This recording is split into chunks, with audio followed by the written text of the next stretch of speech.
mage joma keto tich bedo matek nikech gin mang' ne ng'isi ni kawasere mondo idhi ichuo ng'ama chielo to en bende okawo kawasere no, yani en ok onyal paro, en bora noseng'ise osemiye siling 10 ing'eni wasewuoyo kuom josiasa, jotelo bla bla, tapani nyaka to bende joma bende kawo okang' mar timo timbe mahundugi gin bende nyaka wuo kodgi, nikech joma samoro ng'ama wiye ok tamam kata samoro ng'ama nitiere gi ng'ol mar obwongo gin joma dwaro ga konyruok mar thieth.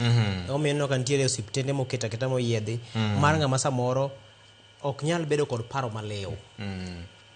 Imiya penjo wuod luo moro no penjo ni is your head handsome? mano owagi Washington jirom. Mano wuod korwa kocha.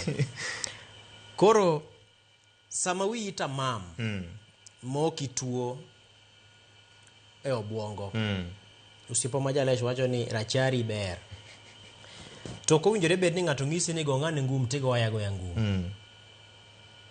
Mane ma kinde mane wadongo cha en mantiere to jopuonj ok nyal ng'iso nyithindo kamano. Japuonj ne nyalo ng'isi ni ming' nade nikech wiyi owinjore bed ni kwanyo, to koro wiyi ok kwany nikech yiero mar mondo mi kik wiyi kwany. Nikech ng'ama samoro wiye ok ni kare owinjore bed ni imanyo ni thieth, Madhare, wan gi moko machielo, wan baba thaka mar ji giwegi mar Chiromo cha, wan gi kuonde mang'eny minyalo resie midhiero go. To kapo ni ng'ama wiye lera mong'eyo ni achiewo, to kasechiewo to arudho laka kata luokora tachiemo sama kama to kama, in ng'ama nyalo pango chenro magi, manyiso ni nyalo yiero gima rach mondo itim kata nyalo yiero gima ber mondo itim. Yiero ber gi rach ing'eyo, pogo ber gi rach ing'eyo. Ok owinjore bed ni wawuoyo ne josiasa kendgi to wawil moko wuoyo ne jok ma be timo gigo. Nikech namba achiel bende king'iye, inyalo paro kama Mama Aida Odinga noloso kinde moko Migori, kinde ma beto gwaro matin, dweche higni moko 2 kama, ka Raila Odinga wuon ne pod ngima. Kendo kowacho ni en tim marach ka rawere wuotho kendo chokore bilano kendo gibiro gipong'o jasiasa makata kada donje nyamburko mare onge. Kendo nowuoyo ahinya mochiwo ranyisi mar kido mabeyo gi gik makamago. To sani niwinjo ka Dr. Oburu Oginga bende loso e wacho nogo. Niwinjo ka PS Raymond Omolo loso e wacho nogo. Samuel Atandi jaod bura Malego Usonga loso e wacho nogo. To seche ma giloso ni, to wach makoro dong' kama duong' ahinya ni to jomiloso gogi bende gidhi we timo kamano, tidhi golgi nade e tie jotelogi. Kapo ni sani an gi nyamburko mara matiende dongo minyalo liere machopo kata mana e gweng'wa kachacha, to nitiere jomoko moluwa kata kowuok koda mana Sondu, giliere nyamburko ni gidhi koda nikech nitie kunjore bed namiyogi gimoro. En yo mane migolo gi godo? Jorit dhi kawo bunde chwado gi go, koso idhi tenggi to gilwar piny, koso idhi timgi nade? Emomiyo nyaka wuo gi joge, nikech gidhi keto tich bedo matek ne kata jotelogi, kaka nyalo gologi machiegni kodgi onge. Ki jatelo samoro ni ei bura moro pod obede iye kuchocho, to riya kanyo ji 50 ubedo kanyo odiochieng' mangima, makata puothi no kidoyo to puodho dhi gi buya. Dhok ni kaka ni we loch pok igonyo, to ni mondo kama jatelo ni gi bura moro bende no koluongie. Ichopo kanyo saa 1 okinyi, idwa beda nyaka saa 1 odhiambo. Gik minyalo timo odiochieng' kama ne nyalo miyi samoro siling 1000 ok itimo. Gikone ka ang'iya to samoro jasiasa ni be koro jok omiyo 100, koro iyudo 100, koro 190 olal chieng'no nikech ni riyo ka jago ni. Koro mae momiyo nyaka obwongo mopoge kidienje 5 ma wantiere go ni. Obwongo ni siemo ni kolaw ni dhoge owinjore bed ni muonye kata ng'udhe. Obwongo ni ema wacho ni koro gichacho nene. Obwongo ni wacho ni koro suya ero ng'we iwinje.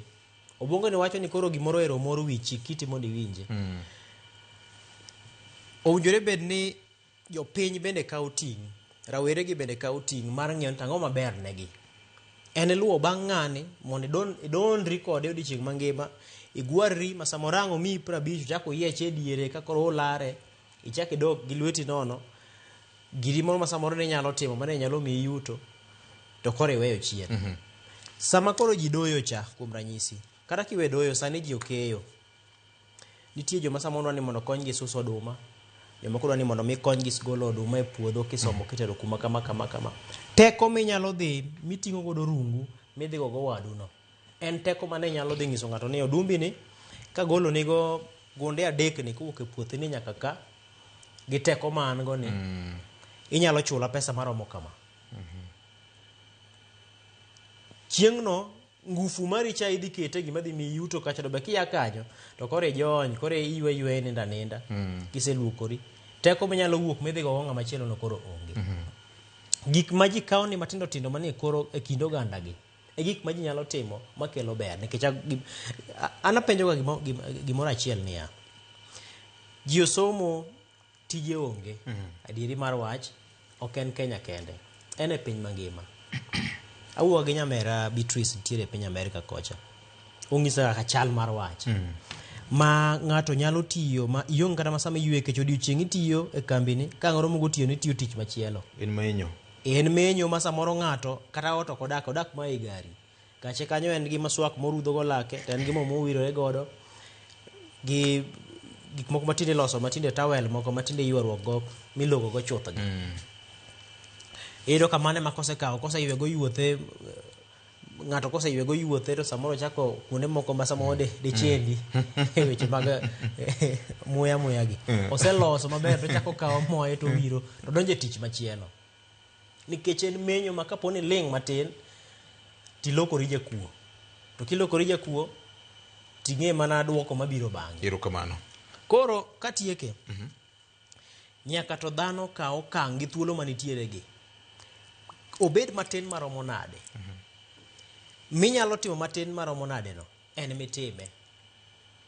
Kiny ok ing'eyo, gima thin mitino matin no nyalo kelo ni gimoro. Nikech kata wan mondo mi wabed ni koro wantiere kuonde gi, nitie kaka chien ka samoro no wasego amal malich ahinya. Ngima en tuonruok, sacrifice. Anyalo paro ni asetiyo hotel misawe chiemo mane chula siling 200 pile ka pile.